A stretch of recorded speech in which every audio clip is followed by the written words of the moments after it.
Hello दोस्तों, welcome to अपनी पाठशाला। डिक्टेशन 5 सेकंड बाद स्टार्ट होगी।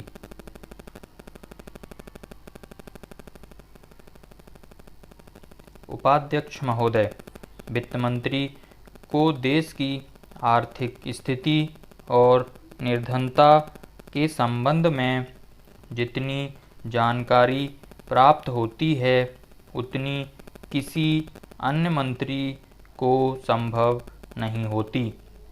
बजट बनाते समय वैसे तो बजट में आय व्यय का ब्यौरा होता ही है, लेकिन मूल रूप में देश की आर्थिक नीतियों में किस प्रकार का परिवर्तन हो तथा किस मार्ग पर वह देश को चलाना चाहते हैं, सरकार का लक्ष्य क्या है, इन सब नीतियों का बजट में विवरण होता है। हमारे वित्त मंत्री चाहे जिस पर भी रहे हों, चाहे वे मुख्यमंत्री रहे हों या केंद्रीय सरकार में रहे हों, उन्होंने शानदार काम किया है। जिस समय उन्होंने बजट प्रस्तुत किया उस समय देश को और विशेष रूप से गरीबी को उनसे बहुत सी आशाएं थीं। देश में लगभग 5 लाख गांव हैं।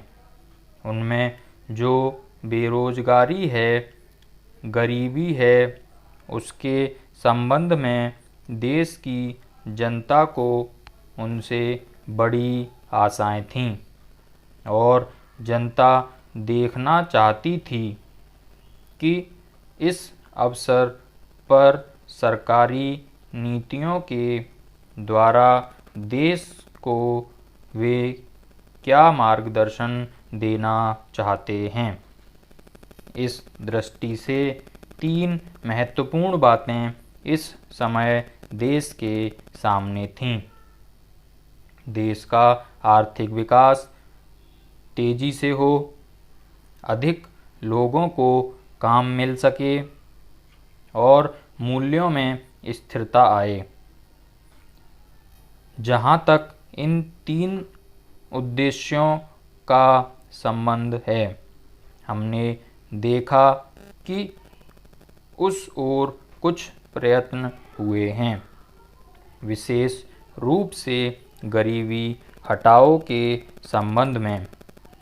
इस देश में जो चर्चा चल रही है, इस बजट में कुछ सीमा तक उसका उल्लेख मिलता है, क्योंकि जितने भी प्रत्यक्ष कर लगे हैं वे ज़्यादातर धनी लोगों पर और विशेष रूप से शहर के लोगों पर लगाए गए हैं।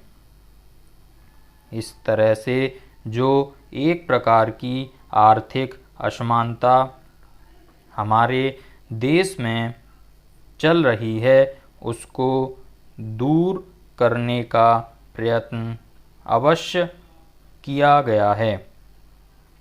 लगभग 5 दशक पूर्व जब हमारा देश स्वतंत्र हुआ था, उस समय देश में जितने सरकारी कर्मचारी थे वे ऐसा समझ बैठे थे कि अब तक देश में जिस तरह से अंग्रेज़ों का प्रशासन चल रहा था उस समय से उस तरह से काम नहीं चलेगा, क्योंकि अंग्रेज़ों के जो नए लोग आए थे, जो मंत्री बने थे, वे लोग धन के मामले में त्यागी आदमी थे।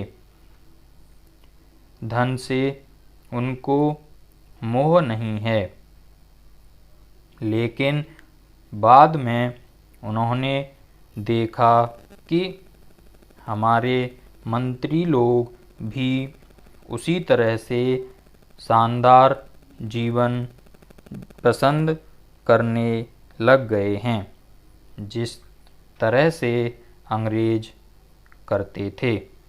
स्टॉप।